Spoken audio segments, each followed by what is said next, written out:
Hello everyone, welcome to 45 solutions. हमारे आज के इस सेशन का एजेंडा है how hackers use DNS tunneling to gain remote shell access to the target machine bypassing network security entirely. So ये जो whole lab है we will perform locally without using a real domain. Okay, this is the agenda. So without jumping to the session, मैं यहाँ पे एक disclaimer देना चाहूँगी. ये जो सेशन है जो लैब है this is only for the educational purpose. Now we will move to the lab. थोड़ा सा हम अंडरस्टैंड कर लेते हैं कि बेसिकली क्या होने वाला है यहाँ पे. So normally DNS what is this is the domain name system. Okay, जिसको हम यूज़ करते हैं to resolve the host name like microsoft.com या google.com. एंड हैकर्स क्या करते हैं, अब्यूज करते हैं डीएनएस को to send covert data, and after that they establish command and control tunnel through the firewall. Even ये कैसे होता है, अटैकर पहले सेटअप करेगा डीएनएस सर्वर. जैसे हम सेशन में देखेंगे कि हम एक डीएनएस सर्वर सेटअप करेंगे विद द टूल. वो टूल क्या है, which is a DNS cat tool. हम उस टूल की हेल्प से ये सेटअप करेंगे. उसके बाद जो विक्टिम है वो सेंड करता है डीएनएस क्वेरी लाइक कुछ भी, फॉर एग्जांपल फेक डॉट लैन है तो ls.fake.lan. एंड इस सिचुएशन में कमांड एंड डेटा एम्बेड होते हैं इन रिक्वेस्ट के अंदर, राइट. बट अटैकर क्या करता है, इसे डिकोड करता है, रिस्पॉन्ड करता है एंड वहाँ से वो एक शेल मतलब टारगेट का शेल एक्सेस लेता है. इस होल लैब में हम दो और ये लोकली परफॉर्म कर रहे हैं VMware के ऊपर. नॉर्मली आपको दो मशीन्स लेनी है, Kali which will be act as a attacker, another machine would be Ubuntu which will act as a client. अब हम ये मशीन को कॉन्फ़िगर करेंगे. सबसे पहले मैं क्लाइंट को कॉन्फ़िगर करती हूँ. यहाँ पे मैंने अपडेट पे रखा है. यहाँ पे पहले मैं टूल को यहाँ पे सर्च कर लेती हूँ which is DNS cat 2 and this is the link. Meanwhile हम टारगेट पे आ जाते हैं. We will open an terminal. Let me maximise. यहाँ पे हम एक डायरेक्टरी बना लेते हैं with the name of ch and directory पे मूव कर देते हैं. ठीक है, अभी हम यहाँ पे जाना है.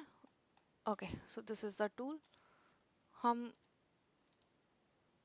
कॉपी कर लेते हैं, टारगेट पे जाते हैं.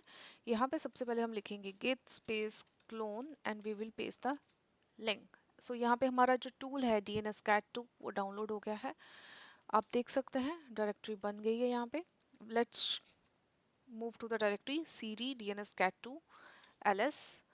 आप यहाँ पे देख सकते हैं क्लाइंट एंड सर्वर दो फाइल्स हैं. फर्स्ट यहाँ पे आप क्लाइंट देख सकते हैं, there is server. As you know ये मशीन हमारा क्लाइंट मशीन है.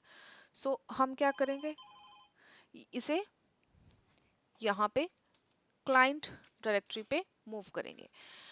यहाँ पे आने के बाद यहाँ पे हमारी फाइल पड़ी हुई है. हमें कंपाइल करना है. We will use a make command to compile. यहाँ पे आप देख सकते हैं मैसेज हमें डिस्प्ले हो रहा है DNS cat successfully compiled. Sorry. ls करके देखते हैं.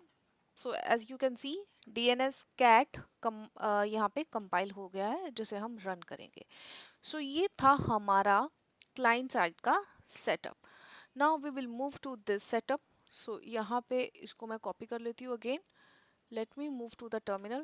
It's just about to complete. Meanwhile, we will move here. यहाँ पे again, let me move to desktop and here I want to make ch करके एक डायरेक्टरी बना लेते हैं. Already exist. Okay, I want to make okay cd and यहाँ पे हम यूज़ कर लेते हैं git space clone and यहाँ पे पेस्ट कर देते हैं. ठीक है. यहाँ पे हमारा जो टूल है वो डाउनलोड हो गया है. We'll see we will move to DNS cat ls. Okay, जैसा कि हमने लास्ट में डिस्कस किया था कि हमारा सर्वर है तो हमें सर्वर इसमें जाना पड़ेगा. ठीक है, तो हम सर्वर के अंदर जा रहे हैं. नाउ ls ओके, सो यहाँ पे हमें इंस्टॉल करने के लिए I guess there is a different command. Okay, make, no, तो हमारा है ये सर्वर. ओके, सो हमें जेम इंस्टॉल बंडलर यूज़ करना है. So we will type here gem sudo gem install bundler. तो हम gem install bundler command use करेंगे.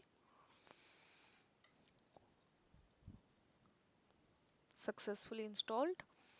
नेक्स्ट कमांड था bundle install. So we will sudo bundle install. So यहाँ पे इसे इंस्टॉल कर लेंगे और उसके बाद हम अपना जो टूल है उसे रन कर देंगे. Okay, so it is taking a time, just wait. Okay, so now ये इंस्टॉल हो गया. We will just clear the screen. Now हम इसे रन करते हैं. We will type here Ruby, क्योंकि रूबी में है तो यहाँ पे हम, okay, so this is the tool. So यहाँ पे हमने कनेक्शन इस्टेब्लिश कर दिया है. अब हम टारगेट के जो सिस्टम है वहाँ पे इसे एक्सेस करने का ट्राई करेंगे. सो उसके लिए हमें इस मशीन का आईपी चाहिए. तो आईपी फाइंड कर लेते हैं. इफ़ कॉन्फ्लिक्ट, दोनों मशीन नेट पे सिर्फ 10.10.139. तो हम यहाँ पे भी स्क्रीन को क्लियर कर लेते हैं.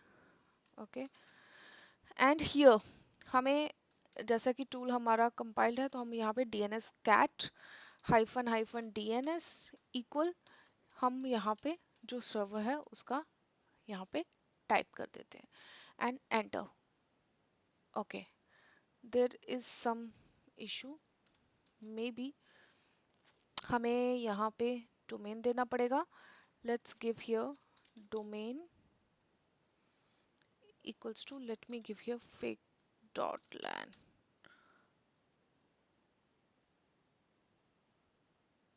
Okay, sorry, my mistake. I am okay. This is the command 10.10.10.139. So I was putting wrong DNS equals to not, maybe it's a hyphen. Okay, so you, as you can see, the session established. So अब हम यहाँ आते हैं जहाँ पे हमने, okay, so यहाँ पे भी हमें new window created, यहाँ पे मैसेज आ गया है, will connect direct. Okay, so this was on 53. Enter. Okay, अभी हम देखते हैं कि सेशन इस्टेब्लिश हुआ है कि नहीं, बिकॉज यहाँ पे मैसेज हमें आ गया है session 1. So we will connect to the session 1. Okay, now we are connected to the session 1. यहाँ पे हम क्वेश्चन मार्क डाल के देख लेते हैं what are the option. Okay, so these are the options. So हमें यहाँ पे एक्सेस मिल चुका है. अभी हमें शेल एक्सेस लेना है. तो यहाँ पे कमांड्स आपको क्लियरली दिख रही है, क्लियर, डिले, डाउनलोड, एको. सो हमारा टारगेट यहाँ पे है शेल. सो हम यहाँ पे शेल कमांड. ओके, सो यहाँ पे आप देख सकते हैं new window created which is it 2. सो हमारा एक विंडो क्रिएट हो गया है, हमें उस विंडो पे कनेक्ट करना पड़ेगा. सो उसके लिए कमांड है window hyphen I, so it's 2, तो वी विल कनेक्ट टू. सो यहाँ पे आप देख सकते हैं हमें उस सिस्टम का एक्सेस मिल चुका है. अब आप वेरीफाई कैसे करोगे कि हमें एक्सेस मिल गया है. सो उसके लिए हम ID, sorry it's ID, so you can see root user है एंड 45 दिख रहा है. और दूसरा जो तरीका है, हम आईपी चेक करके भी वेरीफाई कर सकते हैं. We will use the ifconfig. मैंने इस सिस्टम का आईपी चेक नहीं किया. Let's check the IP. Ifconfig and okay 141. So it's the same IP. Okay, आप हु एम आई से भी चेक कर सकते हैं, किसी यूज़र से आप लॉग्ड इन है तो रूट से है. आप बाकी भी सब चीज़ें यहाँ पे चेक कर सकते हैं. सो इन शॉर्ट हमें यहाँ पे पूरा का पूरा कंट्रोल मिल चुका है पूरे के पूरे टारगेट सिस्टम का. एंड इवन यू कैन सी हम उसकी ETC फाइल को एक्सेस कर सकते हैं. हम यहाँ पे हर एक चीज़ को एग्जीक्यूट कर सकते हैं. इवन दो हम शेडो फाइल को भी एक्सेस कर सकते हैं. Shadow So this is the shadow file access. So this is how we can just get the shell access and how the attackers get the shell access using DNS tunneling. So that is what we learned in this whole video में कि कैसे attacker use करते हैं DNS tunneling to own your network. And we successfully saw how to perform, how to do, and this is all about this session. So thank you guys and Rab Rakha.